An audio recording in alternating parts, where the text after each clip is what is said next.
Fala, jovem, eu sou o André e eu tô aqui para te passar uma mensagem. Primeiramente, jovem, mó solzão na cara, mas é o que tem para hoje, certo, jovem? E eu tô tentando fazer uns vídeos andando aqui, não sei se a imagem fica legal. Sou leigo no assunto, tá? Se você puder me dar algumas dicas, pode escrever no comentário aí para me ajudar a tá levando a mensagem, beleza? Bom, jovem, qual é a igreja de Jesus? É a pergunta que eu queria fazer para você hoje, né? Qual é a igreja de Jesus? Será que Jesus tem uma religião? Será que Jesus tem uma denominação? Será que ele era da presbiteriana, batista, assembleia, testemunha de Jeová, adventista, bola de neviano? Na verdade, Jesus não era nem cristão, né? Jesus, ele era o Cristo. Isso é diferente. Ah, André, então eu posso seguir qualquer religião? A religião verdadeira que a Bíblia fala é cuidar da causa do órfão e da viúva. A Bíblia fala, o próprio Jesus fala, que não existe outro caminho para Deus a não ser o próprio Cristo. Não existe outro intermediador entre o homem e Deus a não ser Jesus.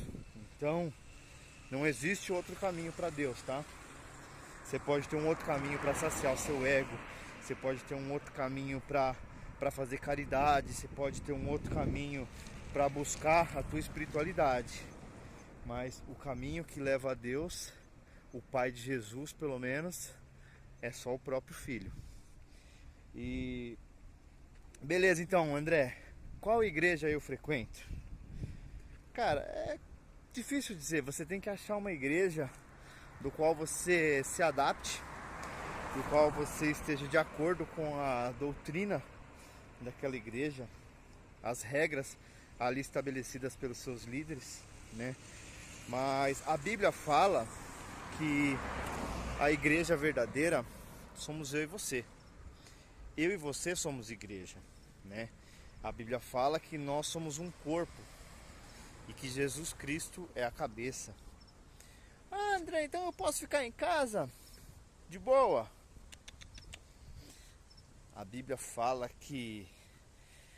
Bom, voltando um pouquinho aqui, o termo igreja vem de uma palavra chamada eclésia. E essa eclésia, ela significa chamados para fora.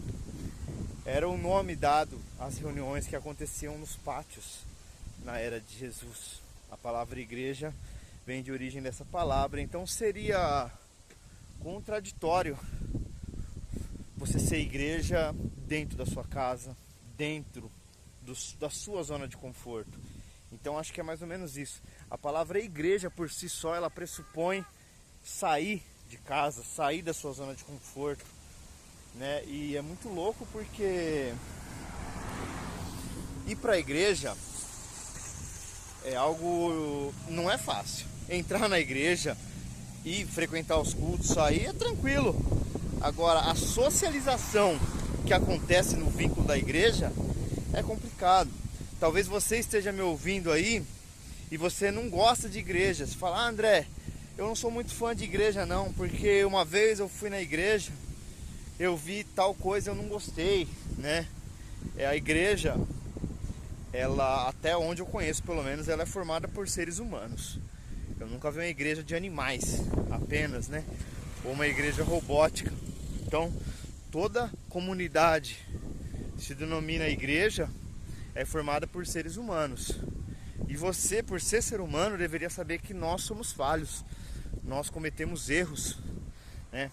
E assim como a igreja, as pessoas que estão ali fazendo com que o culto aconteça, o pastor, os obreiros, diáconos, enfim, os líderes, essas pessoas cometem falhas também.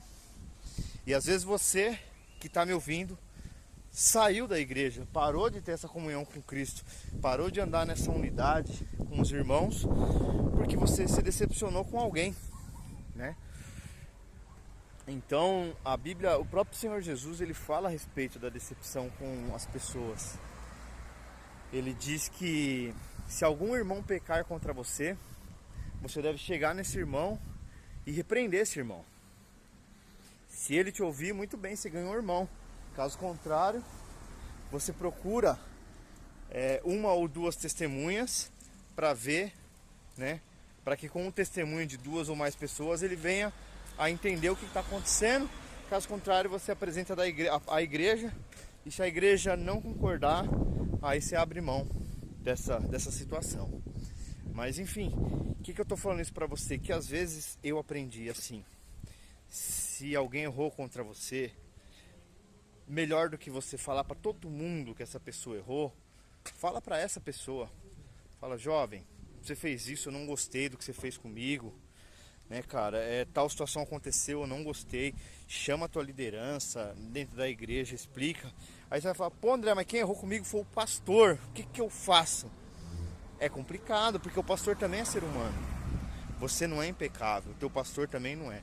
É que a gente põe um rótulo nas pessoas que às vezes tem um cargo dentro da igreja e que essa pessoa não pode cometer nenhum tipo de falha. E não é assim. A gente deve sim, como Jesus, andar diferente do que as pessoas andam. A gente deve procurar ter justiça, a gente deve procurar ser correto em tudo que a gente faz, mas às vezes tem coisas que estão no nosso caráter que ainda não foram transformadas. Existem situações que a gente ainda é imaturo, a gente age com imaturidade. E cara, a gente tem que sentar, tem que conversar, né, cara? A igreja, ela é super importante para que eu e você venhamos a ser lapidados. Eu tava lendo dois textos que são incríveis, cara. Eu tava lendo o capítulo 4 do livro de Efésios, em que Paulo fala muito dessa questão da unidade do corpo, que a gente tem que andar em unidade, andar em justiça, suportando um ao outro, né, cara? Entender que cada um tem o seu papel, nem todos têm o mesmo chamado. Entender que existem doutrinas que querem nos tirar do foco, que é o amor a Deus. Eu estava lendo também a carta de João, a primeira epístola de João, né, o apóstolo de Cristo, em que ele fala muito a respeito do amor, cara, ao próximo. Que, cara, textos chavíssimos. Que, por exemplo, é impossível, cara, você amar a Deus se você não ama teu irmão. Como é que você... Aí, mano, João faz uma pergunta muito... Fala: cara, como é que você pode dizer que você ama a Deus, que você não vê, se você não consegue amar o seu irmão que está ali do seu lado, a qual você está vendo, né? E João foca muito nessa questão do amor. João foca muito nessa questão de que, cara, o amor ao próximo é a chave de tudo, cara. Se a gente não conseguir amar o nosso irmão, não adianta, cara, a gente querer servir um Deus de religião. Então, eu queria falar para você isso. A igreja de Jesus somos nós, não sou eu. A igreja de Jesus não sou eu. Eu sou filho, sim, eu tenho que ter meu momento de comunhão quando eu estou sozinho com Deus. Assim como o próprio Jesus diz, ele fala: cara, você quando for orar, entra no teu quarto, fecha a tua porta e ora a teu pai que vem em secreto. Mas é o mesmo Jesus que diz que onde dois ou mais estão reunidos, eu ali estarei presente. É o mesmo Jesus que lá no princípio olhou para Adão no seu relacionamento com a natureza e falou assim: não é bom que o homem esteja só, faliemos uma mulher, uma pessoa idônea, com um propósito. Eva estava ali porque o homem, ele é um ser de relacionamento, cara.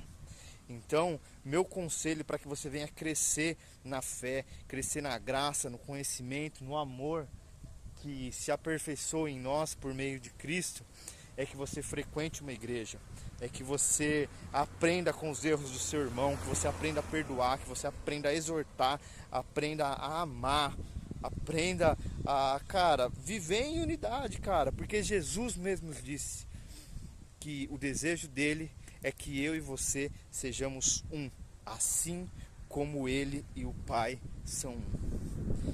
Então, qual igreja você frequenta, meu caro amado, minha cara amada, jovem?